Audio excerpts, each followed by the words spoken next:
வயலோ வயலோ வயலோ செழிக்க வாழ்வு தந்தானே வயலோ வாழ்வு தந்தானே அட பொன்னா விளையோ பூமிக்கு நல்ல விவரம் தந்தானே உழவனின் உறவா வந்தானே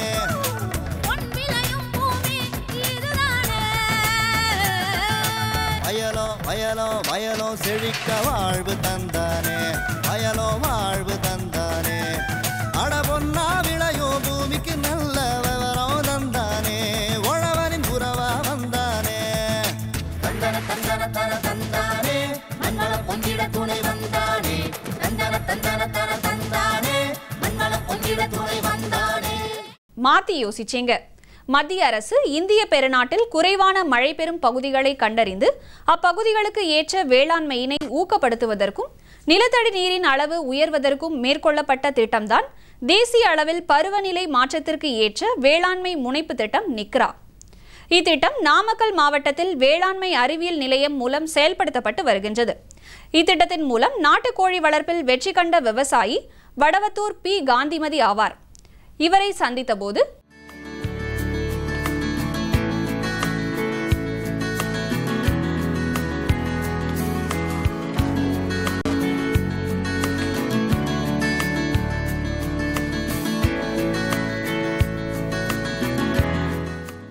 நாங்கள் ஒரு சின்ன கொட்டாயில் ஒரு 4 கோழி 5 கோழி வளர்த்துக்கிட்டு இருந்தோம். அதனால எங்களுக்கு நாங்கள் வீட்டுக்கு சாப்பிட்டது போக எங்களுக்கு கோழி கொஞ்சம் வருமானம் கிடச்சிது. சரி, இது கொஞ்சமாக வளர்த்துலேயே ஒரு 4000 5000 வருமானம் கிடச்சிது. அதனால நாங்கள் இன்னும் கொஞ்சம் அதிகமாக வளர்க்கலான்னு ஆசைப்பட்டோம். அதிகமாக வளர்க்கலான்னு ஆசைப்பட்டதில் நாங்கள் யார் அணுகலான்னு ஒரு அபிப்பிராயம் பண்ணி பன்னீர் சாரை போய் பார்த்தோம். கேவிகேல் பன்னீர் சாரை போய் பார்த்தோன்னா அவர் நான் ஷெட்டு போட்டு கொடுத்தாரு.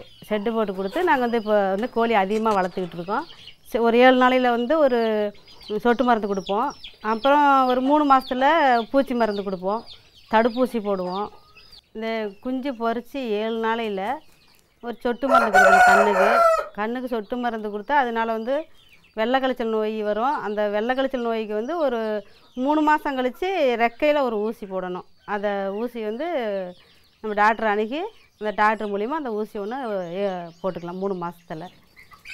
மழை காலத்தில் வெள்ளை கழிச்சல் நோய் வரும். வெய்ய காலத்தில் அன்ம நோய் வரும். அதுக்கு நம்ம தடுப்பூசி போட்டு தடுத்துக்கணும். அதனால் நமக்கு இந்த கோழி இறக்கிறதுக்கு வாய்ப்பில்லை, நல்லாயிருக்கும். தீவனம் மக்காசோளம், அரிசி, குரணை, கம்பு 3 ஒன்றா கலந்து நாங்கள் கோழிக்கு கொடுப்போம். ஃபஸ்ட்டில் நாங்கள் கூலி வேலை தான் பார்த்துக்கிட்டு இருந்தோம். கூலி வேலை பார்த்துக்கிட்டு இருந்ததில் ஒரு சாப்பாட்டுக்காண்டி ஒரு அடித்து சாப்பிட்லாங்கிறதுக்காண்டி ஒரு 5 கோழி 4 கோழி இப்படி வளர்த்தோம். அது வளர்த்ததில் அடக்காத்து குஞ்சு பறிச்சதில் எங்களுக்கு ஒரு கோழி ஒரு 10 குஞ்சு பறிச்சுது. 10 குஞ்சு பறிச்சதில் எங்களுக்கு 4 கோழி அடை வச்சா 40 குஞ்சு வந்தது. 4 கோழிக்கே 40 குஞ்சு வருது, இன்னும் 10 கோழி சேர்த்து வளர்க்கலான்னு எங்களுக்கு ஒரு ஆர்வம் வந்துச்சு.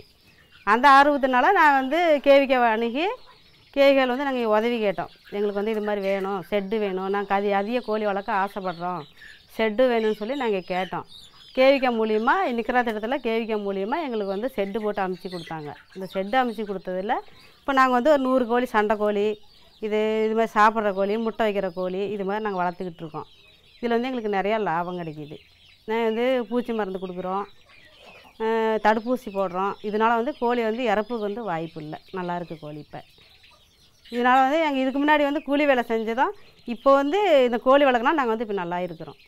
இது மாதிரி நல்லபடியாக இருக்கிறோம். இப்போ கிராமத்துலேயே இதை விசேஷம் இல்லை வீட்டுக்கு அடித்து சாப்பிட இங்கே கிராமத்துலேயே அங்கே வாங்கிக்கிறாங்க. நான் கிலோ 250 ரூபாய்க்கு விற்கிறோம். ஒரு கோழியோட எடை சாவலாக இருந்தால் 3 கிலோ வரும், விடையாக இருந்தால் 2 கிலோ வரும்.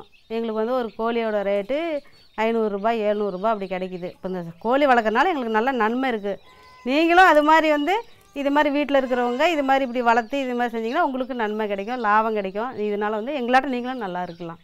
மேலும் விவரம் பெற பி. காந்திமதி அவர்களை 09600813281 என்ற கைபேசி எண்ணில் தொடர்பு கொள்ளலாம்.